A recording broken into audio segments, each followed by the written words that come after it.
रखो भैया, धैर्य रखो। अखिलेश जी समझाओ जरा। मान्यवर, ये 3 बिलों में इसका उद्देश्य मैं स्पष्ट करना चाहता हूं। पहला उद्देश्य है सरकार का और हमारे नेता नरेंद्र मोदी जी का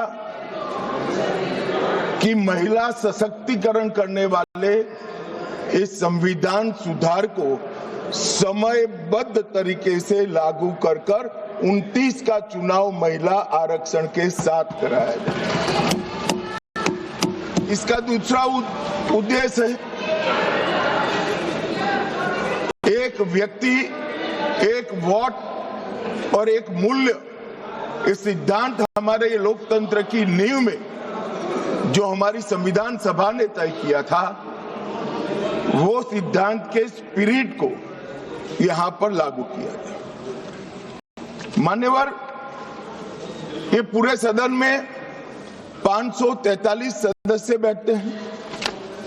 किसी की सीट में वोटर्स की संख्या 39 लाख है, किसी की 60,000 और ढेर सारी सीटें ऐसी हैं जो 70 के दशक में फ्रीज हो गए, तब से लेकर आज तक इतनी बड़ी हो गई है कि सांसद अपने मतदाता को अपना मुंह भी नहीं दिखा सकता, क्योंकि इतनी बड़ी आबादी।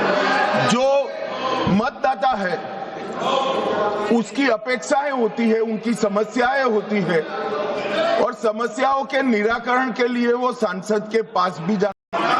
जो विरोध करते हैं उसमें से कोई मुझे समझा सकता है कि जिस सांसद के कॉन्स्टिट्यूएंसी में 39 लाख वोटर हो, वो किस प्रकार से अपनी सांसद की जिम्मेदारी का निर्वहन करेगा। और इसी विषय को दृष्टिगत रखते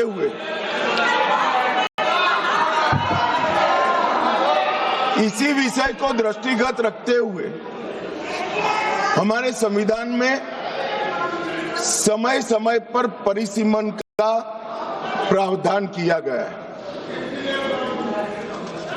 और परिसीमन के प्रावधान से ही एससी और एसटी जो जिसकी संख्या बढ़ती है उसकी सीटें भी बढ़ने का प्रावधान है।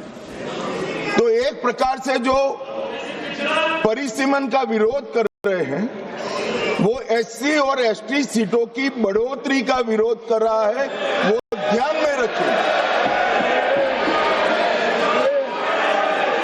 मान्यवर, संतुलित, समावेशी और व्यवहारिक लोकतांत्रिक ढांचा ये तैयार करना, इसकी जिम्मेदारी संविधान ने सरकार जो अधिकार में होती है उसको दी। तो अभी ये जिम्मेदारी नरेंद्र मोदी जी की सरकार को दी गई है। उनको पसंद नहीं है, मगर ये तो देश की जनता निर्णय करती है। वो वंश परंपरागत नहीं होता है और राज्यों की शक्तियों के बीच में भी संतुलन बनाना, ये परिसीमन के उद्देश्य संविधान सभा की चर्चा और हमारे संविधान में परिसीमन का जो जिक्र है उसमें कहे।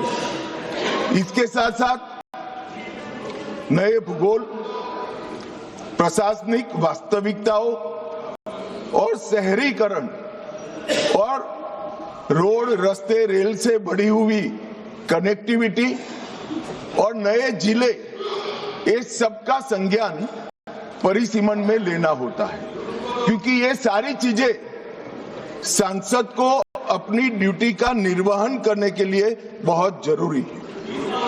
मान्यवर, संविधान के अनुच्छेद 81, 82 और 170 इसके अंदर ये सारे सिद्धांतों को समाहित किया गया है और उसी के निर्वहन के लिए नरेंद्र मोदी जी के नेतृत्व में सरकार ये संवैधानिक सुधार लेकर आई। महिला सशक्तिकरण, समान प्रतिनिधित्व और संतुलित संघीय ढांचे का निर्माण करने की जिम्मेदारी के निर्वहन से ही आए। मान्यवर, कई सारे सदस्यों ने अनेक प्रकार की आशंकाएं व्यक्त की। उन्होंने ये कहा कि अभी क्यों लाए हैं, उसमें जिक्र है कि 2026 के बाद होने वाली जाओ के लिए आरक्षण सुनिश्चित करेगा। अब ये पूछते हैं तो उस वक्त काफी 26 के बाद की जनगणना, मान्यवर हमने नहीं किया है। 71 में इनकी सरकार थी, इंदिरा जी की सरकार थी, तब इसको फ्रीज कर गई थी और वो फ्रीज के कारण हमें इसका जिक्र करना पड़ा। वो फ्रीज की हुई सीटों की संख्या उठाते हैं तभी ये नारी शक्ति वंदन अधिनियम का इम्प्लीमेंटेशन होता है, इसलिए हम लेकर आए। और 71 से अब तक सीटों की संख्या फ्रीज रही और चलते चलते चलते मैं कुछ सीटों का नाम बोलना चाहता हूं माननीय।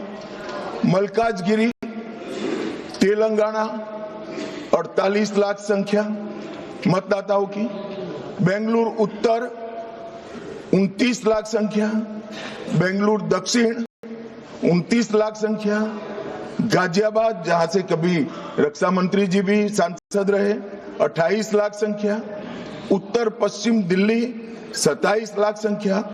127 सीटें ऐसी है मान्यवर जिसमें 20 लाख से ज्यादा वोटर से 20 लाख से ज्यादा। अब मुझे कोई बताए भला, जहां 48 लाख वोटर है वो सांसद कैसे 48 लाख मतदाताओं की अपेक्षाओं के साथ अपने आप को मैच कर, इसकी पूर्ति